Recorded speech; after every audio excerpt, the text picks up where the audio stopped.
Assalamualaikum warahmatullahi wabarakatuh. Baiklah, saya Anissa Rahmah dengan NPM 2010-0008. Dari sesi A, saya akan menjelaskan proyek akhir untuk UAS, yakni aplikasi penjualan, yaitu proyek untuk mata kuliah Borland Delphi. Nah, aplikasi penjualan ini akan saya buat menggunakan Delphi 7 dan nantinya juga akan dikoneksikan ke database. Nah, untuk syarat koneksi database tersebut, pertama kita harus menghidupkan SAM. Juga kita akan membuat database-nya di PHP MyAdmin. Nah, di sini kita akan menggunakan database dengan nama penjualan baru dengan menggunakan tiga kolom, 3 tabel, yaitu ada tabel barang, pelanggan, dan transaksi. Nah, sebelum kita menjalankan aplikasi ini, saya akan menjelaskan secara singkat bagaimana aplikasi ini berjalan dan apa saja perintah yang akan kita gunakan untuk menjalankan aplikasi ini.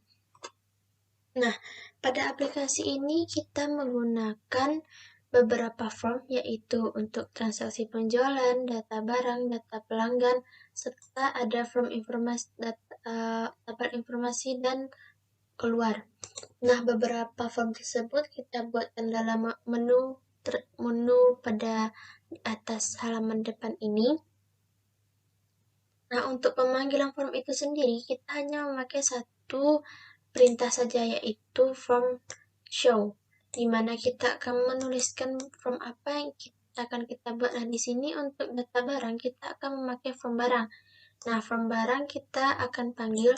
Nah, ini berfungsi apabila misal kita klik menu data barang, maka form data barang tersebut akan muncul atau akan datang. Ini juga berlaku untuk menu transaksi penjualan, menu data pelanggan, serta menu informasi.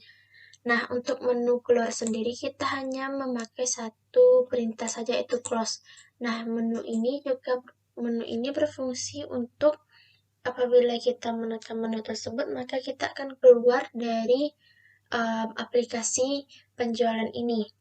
Nah, pertama kita akan melihat form barang. Nah, form barang kita memiliki bentuk form yang seperti ini, dan untuk koneksi database-nya nanti kita memakai 4 jenis menu seperti ini. Nah, untuk kolomnya sendiri kita memakai 3 kolom, yaitu kode, nama, dan harga, dan memiliki 3 button simpan, ubah, dan hapus. Di sini kita juga tampilkan bentuk isi dari database yang telah kita inputkan nanti. Nah, pertama kita memakai koneksi Ado Connection. Pada Ado Connection inilah yang menjadi poin utama dalam pengkoneksian database kita. Nah, untuk koneksi database-nya kita tinggal connection stream di Ado Connection, kita tinggal build. Nah, di sini kita bisa memilih database apa yang akan kita gunakan. Di sini kita menggunakan database penjualan baru tadi. Nah, untuk mengtes atau mencek apakah database kita itu benar-benar telah terhubung dengan program yang kita buat, kita tinggal tes connection. Nah, jika telah sukses, maka berarti itu database kita telah terkoneksi dengan program Delphi kita. Nah, pada Ado ini sendiri kita ubah menjadi namanya koneksi DB agar kita tidak bingung nantinya memakai dalam menghubungkannya. Nah, untuk login from-nya juga kita matikan. Nah, selanjutnya kita akan memakai Ado Query. Ado Query ini nantinya yang akan menampilkan atau menginput tabel tertentu, tabel apa yang akan kita pakai. Nah, di sini kita menggunakan data barang, tentu saja tabel barang yang akan kita pakai. Nah, untuk itu kita koneksi terlebih dahulu ke koneksi Adobe Connection tadi, yaitu koneksi DB.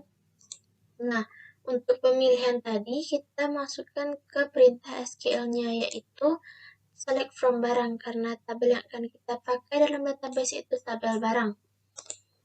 Nah, untuk itu kita ubah namanya menjadi query barang agar nantinya kita tidak bingung dalam memasukkannya. Nah, untuk aktifnya kita bikin true. Nah, agar data barang kita muncul atau isi database kita muncul ke data barang. Jika kita matikan, maka data tersebut tidak akan muncul. Nah, untuk itu kita akan hidupkan kembali.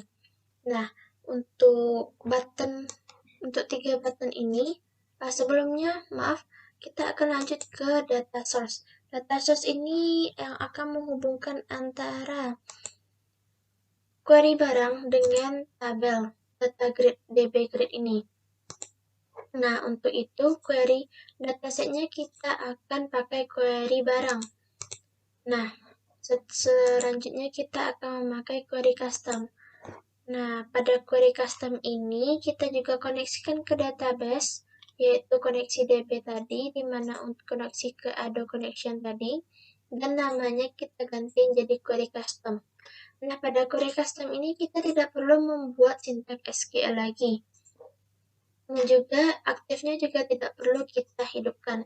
Kenapa? Karena pada query custom ini hanya berfungsi untuk penginputan dan pengubahan database kita ini nantinya. Nah, untuk itu, untuk pemilihan database ini kita tidak perlu menggunakan 2 kali karena kita telah melakukan panggilan database di query barang tadi. Nah, untuk itu, kenapa kita bedakan namanya, satu menjadi query barang dan satunya menjadi query custom? Nah, agar kita tidak bingung dalam penginputan pada data source. Nah, pada data source yang kita set itu data barang, bukan query custom. Query barang yang kita masukkan. Nah, ini nantinya agar kita tidak bingung nanti memasukkannya dalam data source. Nah, baru kita lanjut ke button yang kita gunakan. Yang pertama, button simpan. Nah, untuk button simpan kita memakai sintak seperti ini. Nah, untuk variabelnya kita memakai nama, kode, dan harga. Untuk variabel ini kita sesuaikan dengan isi tabel kita, yaitu tabel barang yang kita gunakan tadi. Ada nama, kode, dan harga. Nah, yang ini ya. Nah, untuk itu, untuk button simpan sendiri juga berfungsi untuk ketiga kolom ini, yaitu nama, kode, nama, dan harga. Nah, pada button simpan, apabila kita memasukkan kode yang sama berulang kali, maka kita akan mendapati peringatan kode barang sudah ada. Nah, ini dibuat agar mencegah kita untuk memasukkan kode yang sama, di mana kode ini sendiri memiliki atribut primary key pada database kita, sehingga kita tidak dapat memasukkan kode yang sama untuk kedua kalinya di data kita. Nah, untuk itulah peringatan kode barang tersebut kita buat. Nah, untuk button ubah sendiri juga hampir sama dengan button simpan, di mana memiliki 3 variabel tersebut, juga berfungsi untuk ketiga kolom. Nah, di sini kita juga memiliki peringatan kode barang tidak ada. Nah, ini berfungsi apabila kita ingin mengubah salah satu data dari tersebut dan kita perlu memasukkan kode. Nah, untuk itu, misal kita hanya ada data B002 dengan B003, sedangkan kita salah menginputkan data dengan kode B001, maka jika ditekan button ubah, maka itu akan menampilkan peringatan kode barang tidak ada. Nah, selanjutnya kita akan ke button hapus. Nah, untuk button hapus ini sendiri hanya berlaku untuk satu kolom saja, yaitu kolom kode. Nah, kenapa?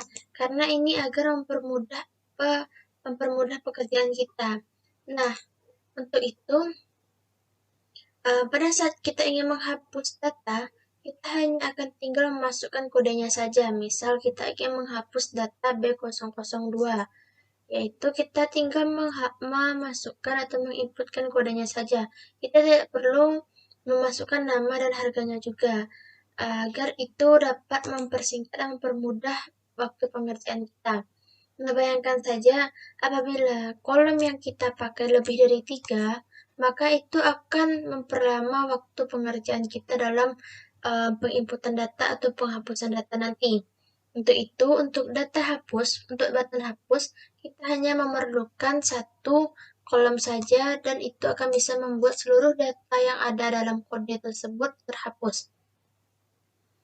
Nah, selanjutnya kita akan pergi ke form pelanggan.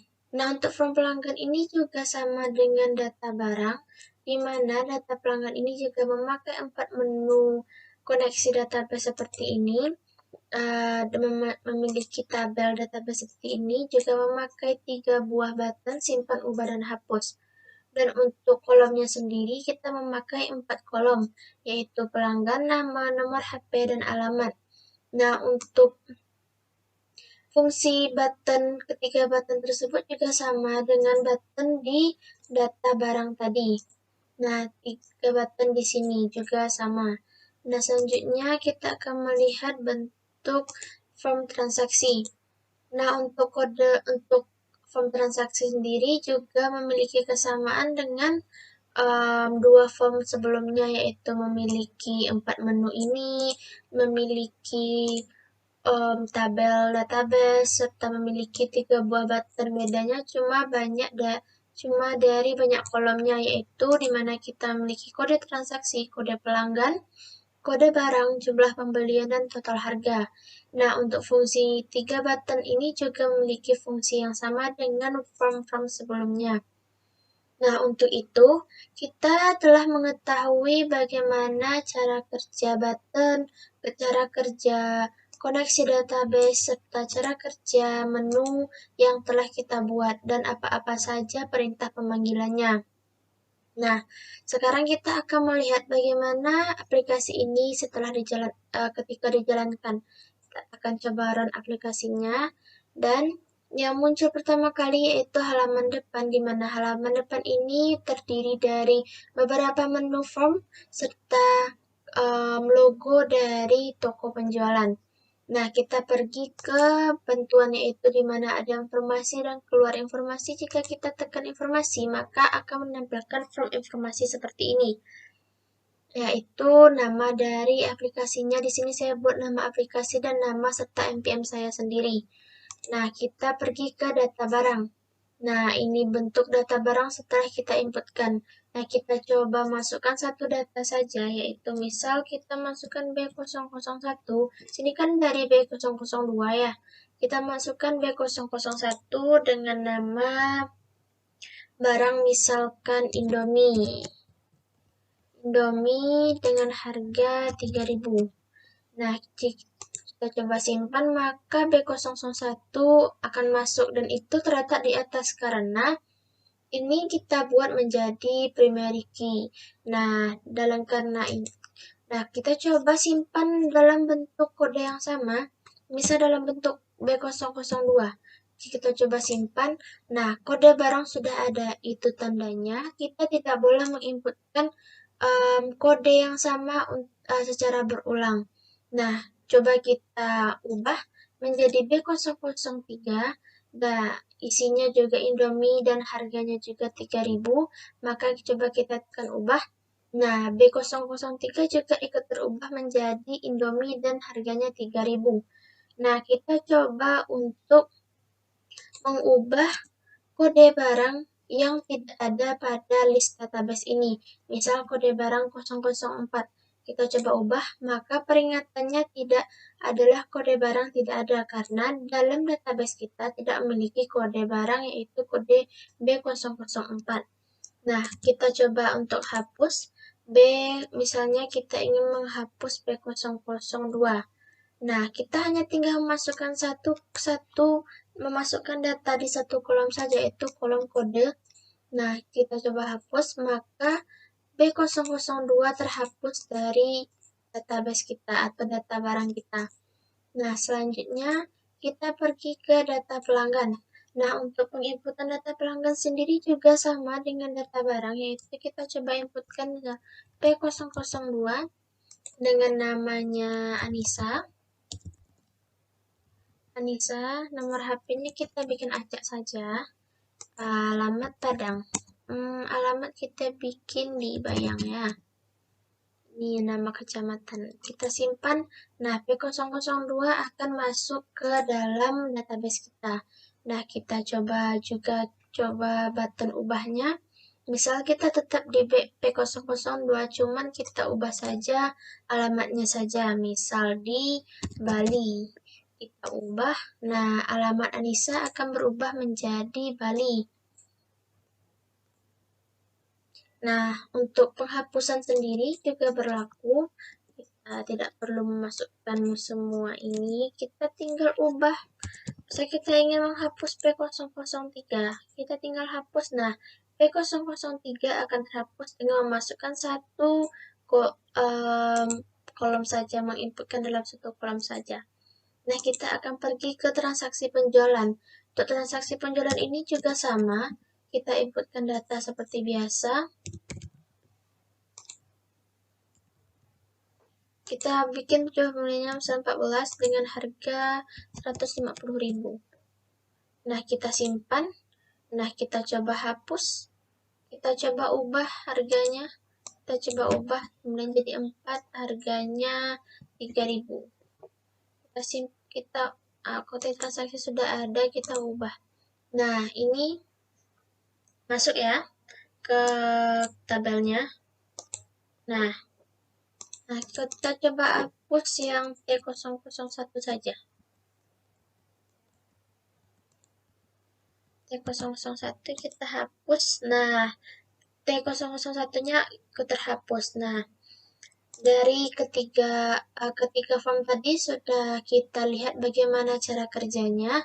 Dan sekarang kita tinggal keluar setelah pengerjaan ketiga tabel tadi, ketiga form tadi. Sekarang kita akan keluar dari aplikasi yang telah kita jalankan ini dengan mengklik menu keluar. Nah, otomatis kita akan langsung keluar dari aplikasi yang kita jalankan tadi dan kembali ke tempat pengeditan program aplikasinya. Nah, database yang telah kita inputkan tadi akan masuk ke database kita yang ada di PHP ini. Misal kita klik data barang. Nah, database yang kita masukkan tadi akan terinput otomatis ke dalam database kita yang ada di sini. Data transaksi misal. Nah, data transaksi juga, data pelanggan pun juga akan otomatis masuk ke sini. Nah, sekian dari saya penjelasan mengenai aplikasi penjualan atau program aplikasi penjualan menggunakan Delphi 7. Saya mohon maaf apabila ada kesalahan. Saya akhiri dengan Assalamualaikum warahmatullahi wabarakatuh.